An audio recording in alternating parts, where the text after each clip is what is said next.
আসসালামু আলাইকুম। 129 পৃষ্ঠার এবার আমরা যে সমস্যাটি সমাধান করব এগুলো হচ্ছে বজ্র গুণন পদ্ধতিতে, আর গুণন বা বজ্র গুণন পদ্ধতিতে সমাধান করতে হবে আমাদের এই কাজগুলো। তো এখানে প্রথম সমস্যাটা দেওয়া আছে 5x - 2y = 32। তো যেহেতু আমরা বজ্র গুণন পদ্ধতি সমাধান করব, তো আমাদের সবগুলা পদ একপাশে নিয়ে আসবো। এই জন্য আমরা -32টাকে এই ডান দিক থেকে বাম দিকে নিয়ে আসলাম, এর জন্য হবে -32 = 0। এখন এটা হচ্ছে আমাদের 1 নম্বর সমীকরণ, এবং 2 নম্বর সমীকরণ আছে 4x - y = 28। তো এটাকে চেঞ্জ করে আমরা লিখব 4x - y - 28 = 0। এটা হচ্ছে আমাদের 2 নম্বর সমীকরণ।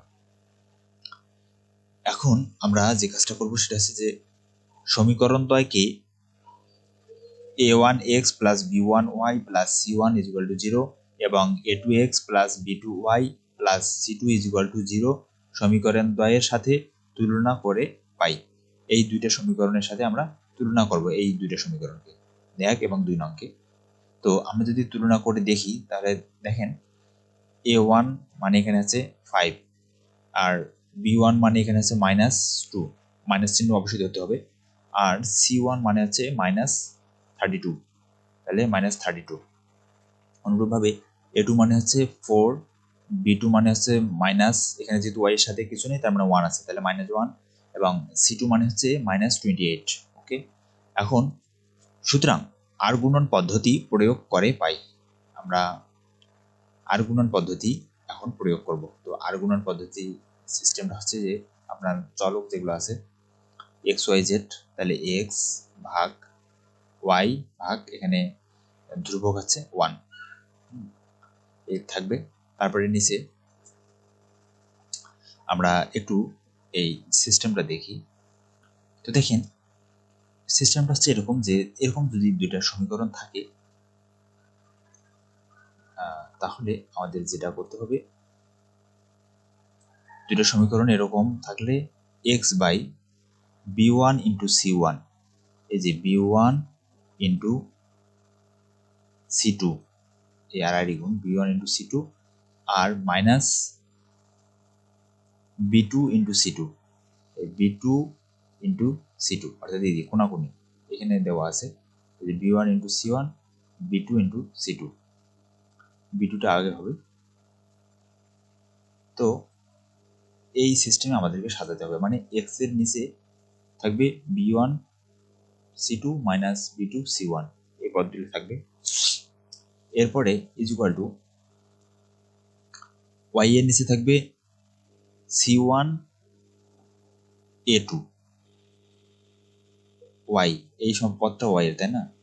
তাহলে এই y এর ঘরে এখানে থাকবে c1 ইন্টু a2, এই যে c1 আর এই a2 কোনাকুনি, আর মাইনাস c2 a1, এই c2 এই পদটা আগে থাকবে c2, তারপরে হচ্ছে a1, এই a1 c2 a1।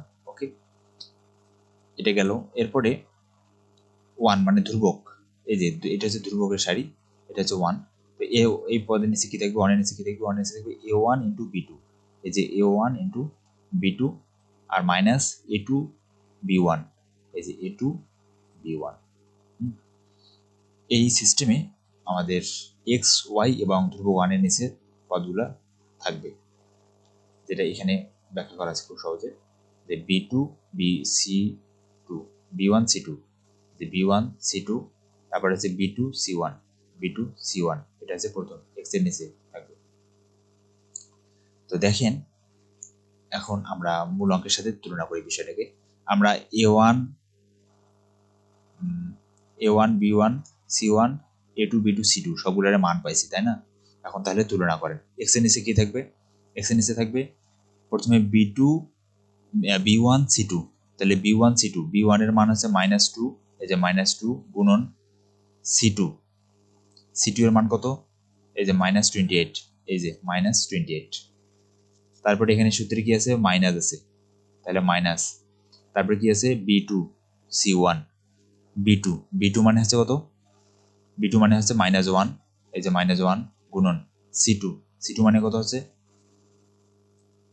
C2 মান হচ্ছে মাইনাস C1 এর মান হচ্ছে আমাদের -32, এই যে -32 ইজ ইকুয়াল টু, এরপরে কি আছে y by C1 A2। C1 এর মান কত? C1 হচ্ছে আমাদের -32, C1 হচ্ছে -32 ইন্টু আর A2 এর মান হচ্ছে আমাদের 4, ওকে 4। এরপর হচ্ছে মাইনাস C2 A1, C2 এর মান হচ্ছে আমাদের -28 ইন্টু A1 এর মান হচ্ছে 5, তাহলে A1 এর মান 5, যেখানে 5 ইজ ইকুয়াল টু 1 বাই, এখানে আছে A1 B2, তাহলে A1 এর মান হচ্ছে আমাদের কত 5, তাহলে 5 ইন্টু B2 এর মান হচ্ছে -1, B2 এর মান এই যে -1।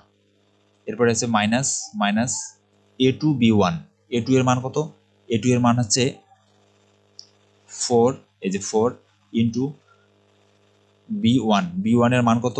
B1 এর মান হচ্ছে -2, এই যে সেই -2। তো এই বজ্রগুণন পদ্ধতিতে সমাধান করার জন্য এই সিস্টেমটা মনে রাখা খুব জরুরি, তো এই এটা অবশ্যই মনে রাখবেন। আর গুণের প্রক্রিয়াটা এখানে আরো ভালোভাবে দেওয়া আছে, কোনটার সাথে কোনটা গুণ করবেন, ওকে। তো প্রথম দেখায় হয়তো নাও বুঝতে পারেন, 2-3টা অঙ্ক করলে বুঝতে পারবেন ভালোভাবে। তো দেখেন এখন আমরা কি করব, এই সবগুলো পার্ট আমরা গুণ করব, ওকে। বজ্রগুণন মানে হচ্ছে আপনাদের কোনাকুনি গুণ, এই আড়াআড়ি গুণ, এইভাবে কোনাকুনি গুণ করতে হবে সেগুলোকে। তো এখন আসেন আমরা গুণ করি। তাহলে আমরা যদি এখন -2 আর এখানে -28, তাহলে এখানে মাইনাসে গুণ করলে হয়ে যাচ্ছে প্লাস, আর 2 আর 28 গুণ করলে হচ্ছে কত 56, ওকে। আর এরপরে এখানে মাইনাস চিহ্ন আছে, এখানে মাইনাস দিলাম, এখানে -1, এখানে -32, তাহলে মাইনাসে গুণ করলে প্লাস, 32 আর 1 গুণ করলে হচ্ছে আমাদের 32।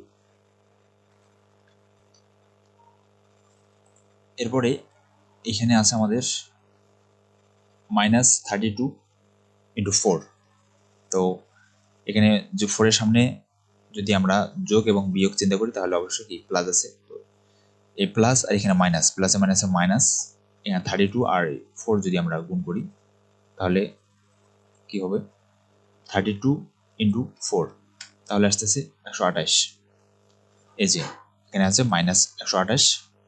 এরপরে এখানে আছে মাইনাস, এই 32 এর সামনে আছে আমাদের মাইনাস, এই মাইনাস আর এই মাইনাস, দুইটা মাইনাস মিলে হবে এখানে আমাদের প্লাস, আর 28 আর 5 আমরা একটু দেখি 28 5 গুণ করলে কত হবে, 28 ইন্টু 5, তাহলে আসতেছে আমাদের 140, এই যে আমাদের মান হচ্ছে 140। এরপরে আমরা এখানে আছে 5 ইন্টু -1, তো +5 এবং -1 গুণ করলে হচ্ছে যে মাইনাসে মান পাবো আমরা, 5 আর 1 গুণ করলে 5, এখানে 2 এর সামনে আছে মাইনাস, এই মাইনাস আর এই মাইনাসে হয়ে যাবে প্লাস, আর এখানে 4 দ্বিগুণে 8। তো এই হচ্ছে আমাদের গুণের প্রসেস। এরপরে আমরা কি করব, বিয়োগ করব। 56 থেকে আমরা 32 যদি বিয়োগ করি তাহলে কি পাবো দেখেন, 56 বিয়োগ 32, তাহলে আসতেছে আমাদের 24, ওকে। এই যে আমাদের মান হচ্ছে 24। এরপরে -128 এবং +140, অর্থাৎ 140 থেকে যদি আমরা 128 বাদ দিই তাহলে ফলাফল আসতেছে আমাদের +12। দেখেন এখানে বড় সংখ্যা হচ্ছে কত 140 এবং ছোট সংখ্যা হচ্ছে 128, বড় সংখ্যার সামনে যেহেতু প্লাস চিহ্ন আছে এই জন্য এখানে আমাদের ফলাফলে কিন্তু প্লাস আসবে, ওকে। এখন আমরা +8 থেকে যদি -5 বাদ দিই তাহলে ফলাফল আসতেছে আমাদের কত 3, +3। তাহলে x/24, y/12, 1/3, ওকে। এখন আমরা যেহেতু তিনটা পদ, তাহলে আমরা দুইটা করে সমাধান করব। তো প্রথমে আমরা এই পদটা নেব এবং এই ধ্রুবক পদটা নেব, এখান থেকে আমরা x এর মান বের করব।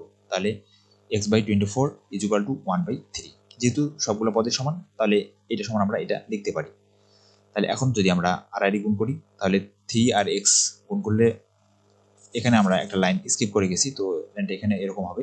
3 আর x যদি আমরা গুণ করি, তাহলে 3x = 24 আর 1 গুণ করলে আমাদের ফলাফল আসছে 24।